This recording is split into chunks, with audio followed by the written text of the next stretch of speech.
बिस्मिल्लाहिर्रहमानिर्रहीम। अस्सलाम वालेकुम नाज़रीन, मैं हूं आपका होस्ट अहमद फवाद। आज तारीख है 19 मार्च और दिन है जुमेरात का। 3 खबरें आज के व्लॉग में आप साथ में शेयर करूंगा जी। पहली बड़ी ब्रेकिंग न्यूज़ तो ये है कि इस चुनतखब रजीम के हाथ से सूरत हाल निकल गई है और ये इतने ज़्यादा फंस गई है ना कि इनके लिए अब लाजिम हो गया है कि इमरान खान साहब से ये डील हासिल करें। क्यों लाजिम हुआ है, कुछ एक्सक्लूसिव डिटेल्स आपको मैं बताऊंगा जी। और ख़बर आपसे ये शेयर करनी है कि ईरान ने सऊदीया की जो तनसीबात हैं ऑयल की, उन पर अटैक कर दिया। अब सऊदीया अगर जवाबी अटैक करता है ईरान पर तो क्या दिफाई मुआहदे के तहत पाकिस्तान उसका साथ देगा या नहीं देगा। मैं ये समझता हूं कि कोई रीजन या अखलाकी रीजन या जो इस वक्त दबाव है, पाकिस्तान ये जवाब नहीं, इस दिफाई मुआहदे में जो है वो साथ शायद ना दें। क्यों, कुछ फैक्ट्स हैं मेरे पास, वो मैं आपके साथ शेयर करूंगा। और ये बड़ी इंपॉर्टेंट डेवलपमेंट्स हुई हैं, सिर्फ 2 दिन के अंदर ये डेवलपमेंट्स हुई हैं। और दूसरी इंपॉर्टेंट खबर ये है कि अमेरिका जो है ना वो बज़ाहिर पाकिस्तान के ऊपर अब दबाव डाल रहा है। पहले तो बड़ी तारीफें कर रहा था ना, अब दबाव डाल रहा है जी कि आप ये अटैक करें, आप भी इस जंग में आए। पहले तो अमेरिका ने पूरे खित्ते को और यूरोप को भी कोशिश की ना, यूरोप तो नहीं आया लेकिन खित्ता तो लपेटा गया। अब पाकिस्तान की भी कोशिश कर रहा है कि वो आए, वो जो है वो लड़े और हम इसमें से निकलें और ये आपस में लड़े और मरे। इस पर कुछ एक्सक्लूसिव डिटेल्स और बहुत ही इंपॉर्टेंट आज का व्लॉग है जी, ये आपने लाजमी एंड तक जो है वो सुनना है। फिर इसी तरह से पाकिस्तान तहरीक इंसाफ ने जो एहतजाज का ऐलान कर दिया है ना, ये बेस्ट टाइम है। मैं समझता हूं कि अगर इस टाइम पर वो निकलते हैं एहतजाज के लिए, लोग निकलते हैं, लीडरशिप निकलती है ना, तो इमरान खान साहब जो हैं उनकी जो रिहाई है बगैर किसी डील के और इनका खात्मा करके इमरान खान साहब की जो रिहाई है ना, उसके लिए बेस्ट टाइम है। अब देखें, पाकिस्तान तहरीक इंसाफ ने ऐलान तो कर दिया, ईद के बाद अब वो क्या करेंगे, इस पर कुछ तफसीलात है वो भी आपके साथ में शेयर करूंगा। पहली जो अहम तफसीलात आपके साथ शेयर करनी है जो मामला है ना वो ये है, और ये सवाल भी सब पूछ रहे हैं ना कि ईरान ने तो कर दिया सऊदीया पे अटैक, और सऊदीया जो है उन्होंने भी वज़राए खारजा का खैर इजलास तो बुलाया हुआ है। अगर वो अटैक करते तो क्या दफाई मुआहदे के तहत पाकिस्तान भी एडवेंचर करने के लिए तैयार है? क्या वो एडवेंचर करेगा? इस पर जो मेरे जो एनल है तजिया वो जरा सुनिएगा, बड़ा इंपॉर्टेंट है। देखें, पाकिस्तान ने अफगानिस्तान के ऊपर जो हमला किया, क्या पाकिस्तान के पास रीजन थी? पाकिस्तान के पास ये रीजन थी ना कि जो अफगानिस्तान है ना उनकी सरजमीन इस्तेमाल होती है, वहां पर जो तालिबान है वो यहाँ पर दहशतगर्द जो हमले हैं वो करते हैं, तो हम तो उनके ठिकानों पर अटैक करते हैं, उनको वहां पर मारते हैं। और अफगानिस्तान जो है वो रोकने में कामयाब नहीं हो रहा, वहां से जो दहशतगर्दी हो रही है अपनी सरजमीन इस्तेमाल होने दे रहा है। तो इसलिए हमारे पास ये रीजन है और हम जो है हमने चढ़ाई जो है वो कर दी, अफगानिस्तान के ऊपर अटैक कर दिया। अब ईरान के पास क्या रीजन है, वो क्यों खलीजी कंट्रीज के ऊपर उसने कल रात को जो अटैक्स है ना वो किए हैं? उसके पास रीजन ये है कि आपने बेसिस दी हुई है अमेरिका को, और अमेरिका आपकी सरजमीन इस्तेमाल करके हमारे ऊपर अटैक कर रहा है। हमारे तो मतलब गैस के जखायर उसने तबाह कर दिए, तो इस वजह से हम भी आपके ऊपर अटैक जो है वो कर रहे हैं। तो दोनों के पास जो वजह है ना वो सेम है। हाँ, इसके आउटकम्स मुख्तलिफ हैं। आउटकम्स कैसे मुख्तलिफ हैं जी? कि ईरान की जानिब से या ये जो अमेरिका ईरान जंग है इसका असर तो पूरे खित्ते पर पड़ रहा है ना, लेकिन पाकिस्तान अफगानिस्तान का जो वो तो आपस में ही है, क्योंकि वहां से पाकिस्तान पे होता है और पाकिस्तान उसको जवाब जो है वो दे रहा है। तो ठीक है, आउटकम को हम थोड़ा साइड पर रखते हैं, लेकिन ईरान में भी तो फिर आप देखें कि पूरी तबाही मची हुई है और अमेरिका वही बेसिस जो है वो इस्तेमाल कर रहा है। तो आखिर क्यों जो खलीजी कंट्रीज हैं वो अपनी बेसिस इस्तेमाल नहीं होने दे रहे? भाई वो ना होने दे तो ईरान जो है वो अटैक नहीं करेगा, वो तो यही चाहता है कि ये रुके। तो जो रीजंस है ना वो तो एक जैसे ही हैं दोनों के पास। तो अब आप ये बताएं कि फिर पाकिस्तान के पास क्या रीजन होगी कि वो ईरान के ऊपर दिफाई मुआहदे के तहत, अब ये भी उसमें देखना है कि वो अटैक करता है या सिर्फ डिफेंस करता है, उनके जो मिसाइल्स आते हैं उनको सिर्फ रोकता है या अटैक करता है। लेकिन कोई रीजन तो चाहिए ना, सिर्फ ये रीजन कि भाई हमारा दिफाई मुआहदा हुआ है और हम जो है वो खड़े होंगे सऊदीया के साथ, तो ये बड़ा मुश्किल हो जाएगा डिफेंड करना। इंटरनली जो रद्द अमल है ना वो आएगा। तो एक तो ये वजह जिस पर मैं ये समझता हूं जी कि पाकिस्तान ये एडवेंचर नहीं करेगा। फिर अभी तक इस जंग के दौरान पाकिस्तान का बड़ा मुस्बत रोल रहा है सऊदीया और ईरान के दरमियान। सालसी के हवाले से अगर बात की जाए, सालसी तो जाहिर सी बात है वो दोस्ती तो अभी नहीं हुई, लेकिन जाहिर सी बात है जंग भी तो नहीं हुई। वहां से ईरान भी शुक्रिया अदा कर रहा है, सऊदीया भी मोतरिफ है पाकिस्तान का, तो मुस्बत रोल है। और मुस्बत रोल का जो मैं आपको बता रहा हूं उसकी फिर रीजन यही है ना कि पाकिस्तान खुद भी नहीं जाना चाह रहा जी कि हम क्यों जाएं इस जंग में, हमारा अपनी जो माशत है वो डूबी पड़ी है, हम अगर इसमें चले जाते हैं तो मजीद हमारा क्या जो वो बनेगा, पैसे कहां से आएंगे, कहां से जो है वो लड़ेंगे। ऑलरेडी पेंटागन ने ना 200 बिलियन डॉलर मांग लिए हैं अमेरिका उनसे जी हुकूमत से कि दें हमने ये जो जंग हमने शुरू की हुई है, ठीक है, और अभी तो ये जंग शुरू हुई है तो 200 बिलियन डॉलर जो है वो मांग लिए। और सूरत हाल ये है कि यूरोप में गैस जो है वो 30% इजाफा हो गया गैस की कीमतों में, यूरोप की ये बात कर रहा हूं, ठीक है। तो पाकिस्तान ये एडवेंचर को अफोर्ड कैसे करेगा, इसलिए भी मैं समझता हूं कि पाकिस्तान कोई दूसरा रास्ता निकालेगा,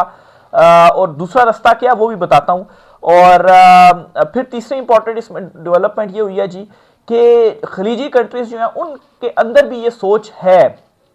कि अमेरिका जो है वो जानबूझकर इंटेंशनली ये ईरान के साथ कर रहा है, और वो ये चाहता है कि पूरा जो खिता है ना वो आग की लपेट में आए और ये आपस में मुसलमान लड़ें और वो खुद जो है वो पीछे होकर बैठ जाए कि भाई वो तो वैसे ही मतलब है कि 10,000 किलोमीटर जो है वो दूर बैठा हो, वहां तक तो मिसाइल पहुंच नहीं सकते ना, तो खुद वो दूर होकर बैठा हो तो ये आपस में जो है वो लड़े। ये एक सोच जो है वो बड़ी मजबूत जो है वो होती जा रही है खलीजी कंट्रीज के अंदर। फिर जी वज़राए खारजा का जो इजलास है ना वो भी हुआ है सऊदी अरब में, उसमें मुस्लिम कंट्रीज सारी जो हैं वो मौजूद थी, उनके वज़राए खारजा जो थे वो मौजूद थे, वहां पर भी कुछ इंपॉर्टेंट जो फैसले हैं वो हुए हैं। और ये फैसला नहीं किया गया अभी तक सऊदी की जानिब से कि ये जो ईरान ने किया हम इसका जो जवाब है ना वो ईरान को देंगे। ये जरूर कहा गया जी कि हम जवाब दे सकते हैं, लेकिन वहां पर भी ये हल निकाला जा रहा है कि किसी तरीके से इस जंग को जो है वो रोका जाए और खलीजी कंट्रीज और ईरान जो है ये आपस में ना लड़ें। तो इस बुनियाद के ऊपर मैं कह रहा हूं जी कि ये जो सवाल अभी तक की जो सूरत हाल है, जो सिचुएशन है ना कि पाकिस्तान जो है वो कोई एडवेंचर करेगा ईरान के साथ, तो मैं नहीं समझता कि ऐसा कोई जो एडवेंचर है वो पाकिस्तान करेगा। दूसरी तरफ जी फील्ड मार्शल साहब जो है उन्होंने भी जो पाकिस्तान में शिया उलमा हैं उनसे कल मुलाकात की है, बड़ी इंपॉर्टेंट ये मुलाकात है। आप देखें खत्ते की सूरत हाल ओवरऑल और फिर फील्ड मार्शल साहब की ये मुलाकात करना। अब उस मुलाकात में क्या हुआ है जी, एक तो मतलब है कि ये उस मुलाकात के अंदर कहा गया है कि जो ईरान में सूरत हाल चल रही है, जाहिर सी बात है उस के पेश नज़र पाकिस्तान के अंदर कोई जो इस किस्म की एक्टिविटी नहीं होनी चाहिए जिससे जो नुकसान है वो हो, कोई इस तरह की एक्टिविटी नहीं होनी चाहिए। यानी कि आप मतलब है कि आप निकले ना, और दूसरा ये यकीन दहानी करवाइए कि हम इंटेलिजेंस और दीगर चीज़ों के हवाले से हम जो मामलात हैं वो देख रहे हैं और हम सेटल कर रहे हैं। अब इससे भी ये तासुर मिला है कि उलमा से जो मुलाकात की उनको भी कोई यकीन दहानी जो है वो कराई गई होगी कि नहीं हम ऐसा नहीं होगा कि हम ईरान के साथ खिलाफ जो जंग है वो शुरू कर देंगे, क्योंकि लोगों के जहनों में तो यही है ना कि अगर इस तरह से होता है तो फिर यहाँ पर जो शिया कम्युनिटी है खास तौर पर, वैसे तो सारे जो फिरके हैं फिरकों में खैर पढ़ना भी चाहिए, सारे जो मुस्लिम्स हैं वो इस वक्त खड़े हुए हैं ईरान के साथ। पाकिस्तान में खासतौर पर जितनी भी सारी हमारी मुस्लिम आबादी है, सारी पाकिस्तान जो है खैर सारी मुस्लिम आबादी है, थोड़ी बहुत ही माइनॉरिटी होगी, तो ईरान के साथ ही खड़े हुए हैं कि ये जानबूझकर जो है वो किया जा रहा है। तो जाहिर सी बात इस चीज़ का भी था ना कि रद्द अमल जो है वो ना आए, और जो मुलाकात है वो भी की गई है, तसल्ली कोई ज़रूर दी गई है, तासुर मिला है कि नहीं इस तरफ हम जो है वो शायद नहीं जाएंगे। तो ये वो तमाम डेवलपमेंट्स हुई हैं सिर्फ कल के दिन में, जिसकी बुनियाद पर मैं एटलीस्ट ये अपना जो है वो समझता हूँ या मुझे ऐसा महसूस होता है कि पाकिस्तान ईरान के साथ कोई जो एडवेंचर है वो नहीं करेगा। ऑलरेडी अफगानिस्तान का जो बॉर्डर है वो गर्म है, भारत के साथ तो वैसे ही हमारा जो बॉर्डर है वो गर्म ही रहता है। अच्छा, दूसरा इंपॉर्टेंट सवाल ये है कि अमेरिका पाकिस्तान के ऊपर जो दबाव है ना वो बढ़ा रहा। अब ये बड़ी इंपॉर्टेंट खबर है और ये इमरान खान साहब के साथ भी लिंक है, ये सारा खिते की सूरत हाल इमरान खान साहब के साथ लिंक है, वो भी मैं आगे लिंक जो है वो जोड़ता हूं। अच्छा, कैसे? नंबर वन तो ये कि अमेरिका की डायरेक्टर नेशनल इंटेलिजेंस है जी, उन्होंने एक स्टेटमेंट दे दी है और उस स्टेटमेंट में जी उन्होंने क्या कह दिया जी कि कोई जदीद मिसाइल सिस्टम है उसकी तैयारी में मसरूफ है। कौन कौन जी? रूस, चीन, शुमाली कोरिया और ईरान और पाकिस्तान, ये सारे नाम जो है उनकी जानिब से लिए गए हैं ताकि अमेरिका को अभी जो मिसाइल रेंज है ना वो इतनी तो नहीं है कि अमेरिका तक पहुंच सके, तो मिसाइल रेंज इतनी बना दी जाए कि वो अमेरिका तक भी पहुंच जाए। यानी कि अमेरिका तो 10,000 किलोमीटर जो है वो दूर बैठा हुआ है ना, तो अभी भी ये सारी जंग से वो इसीलिए महफूज है ना कि खलीजी कंट्रीज में उसने बेसिस बनाई हुई, यहाँ से अटैक कर रहा है, खुद जो है वो अमेरिका में तो सब ठीक है, तेल पे भी उसने कब्जा कर लिया वेनेजुएला पर, वहाँ से तेल भी रहा है, वहाँ पर तो सब ठीक है ना। तो ये जी उनकी जो डायरेक्टर है ना इंटेलिजेंस, उनकी जानिब से ये कहा गया है। यानी कि रुख अब वो इन कंट्रीज की तरफ तो चलो था ही था, लेकिन पाकिस्तान की तरफ ये मैं देख रहा हूँ कि पहली मरतबा पिछले कुछ अरसे में हुआ है और बड़ी तारीफें हो रही थी, और तारीफों के बाद अब ये बात करना ये बड़ी खतरे की बात मैं समझता हूँ।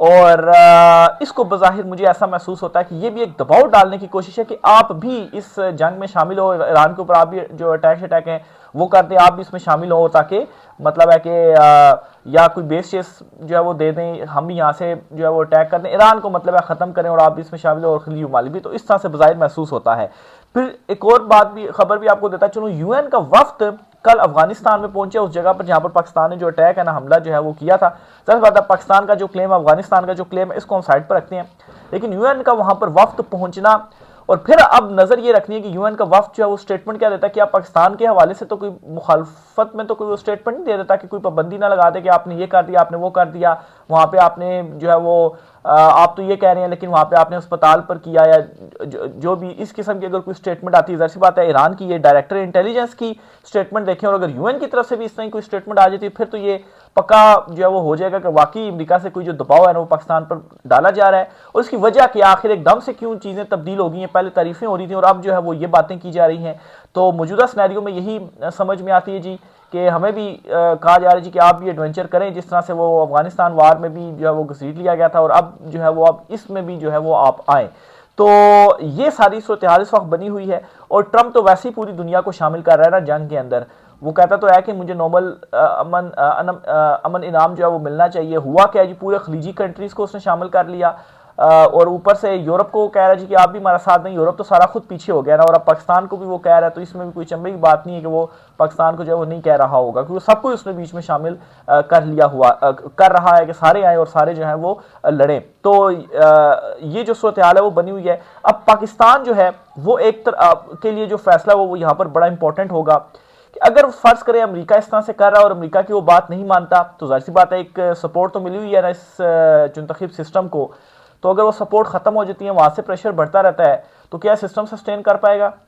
जवाब क्या है? और फिर ऊपर से पाकिस्तान तहरीक इंसाफ ने एहतजाज की कॉल दी हुई है, इसलिए मैं कह रहा हूँ कि ये बेस्ट टाइम है कि अगर वो लाखों लोग निकाल कर ये एहतजाज करते हैं और डट जाते हैं ना, तो इस वक्त एस्टेब्लिशमेंट भी इतनी फंसी हुई है कि उन्हें इमरान खान साहब से डील लाजमन ही चाहिए, क्योंकि अगर वो सपोर्ट खत्म होती है, माशी सूरत हाल आपकी ठीक नहीं, खिते में जंग जो है वो लगी हुई है, और इंटरनली भी आपको अवाम की जो सपोर्ट है वो भी नहीं है, अवाम भी आपके साथ नहीं खड़ी हो रही हो, तो इमरान खान साहब के साथ खड़ी हुई है, तो कैसे सिस्टम जो है वो आगे चलेगा? फिर जो एक, इसलिए मैं कह रहा हूं जी कि ये इतने ज्यादा फंस गए कि कंट्रोल इनके हाथ से मुकम्मल तौर पर निकल चुका हुआ। कोशिशें तो की जा रही हैं, लेकिन ये सस्टेन नहीं कर पाएगा फिर ये जो सिस्टम है। और अल्टीमेटली क्या होगा कि अगर पाकिस्तान तहरीक इंसाफ दबाव बढ़ाने में कामयाब होती है, ये बेस्ट टाइम है, वो निकलते हैं इमरान खान साहब की रिहाई के लिए, और इमरान खान साहब रिहा हो जाते हैं बगैर किसी डील के, तो ये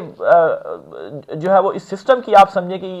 ये जो सिस्टम है फिर उल्टा जाएगा, और फिर इमरान खान साहब नहीं आना है। और इस वक्त जरूरत भी यही है कि इमरान खान ही है, क्योंकि इमरान खान वो लीडर है जिसके साथ अवाम खड़ी हुई है। और मैं ये समझता हूँ कि इमरान खान साहब की जो आवाज़ है ना, मैं क्या समझता हूं, बल्कि हकीकत है ये कि वो आलमी दुनिया में भी सुनी जाती है। कल मैंने आपके साथ खबर भी शेयर की थी कि ईरान के ऊपर अटैक ना करने के लिए मोहम्मद बिन सलमान जो हैं, उनको इमरान खान साहब ने ही राजी करवाया था और उनको कन्विंस किया था कि नहीं आपने ये नहीं करना, और ये कहा था कि अगर आप करते हैं तो हम आपका साथ नहीं देंगे। फिर तो इमरान खान ही इस सूरत हाल में खड़े हो सकते हैं कि भाई हम तो नहीं, मतलब दिफाई मुआहदा हुआ है लेकिन आप ना अटैक करें, सबको कन्विंस कर सकते हैं, और सारी जो खलीजी कंट्रीज हैं या बड़ा जो एक इतिहाद है वो बना भी सकते हैं। मतलब इतना बड़ा कद है इमरान खान साहब का, आलमी सतह के ऊपर भी पाकिस्तान में तो है ही है। तो इसलिए मैं समझता हूँ जी कि अगर ताकतवर हल्कों को यहाँ पर इमरान खान साहब की जानिब से डील नहीं मिलती,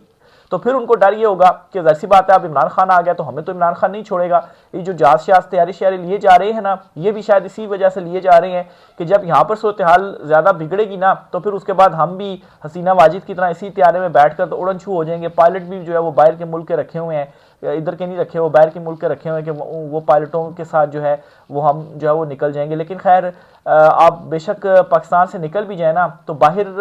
भी आपके लिए जो ओवरसीज पाकिस्तानी है ना वो ज़मीन तंग कर देंगे, आपको वहाँ पर भी वो बख्शेंगे नहीं जो कुछ आपने जो है वो कर दिया है। इस वक्त सूरत हाल मुल्क की आप देख लें वो सारी सामने, ज़ाहिर सी बात है उन चीज़ों की तरफ नहीं जाता, महंगाई और उन चीज़ें, क्योंकि ज़ाहिर सी बात टॉपिक जो है वो मेरा ये वाला है। तो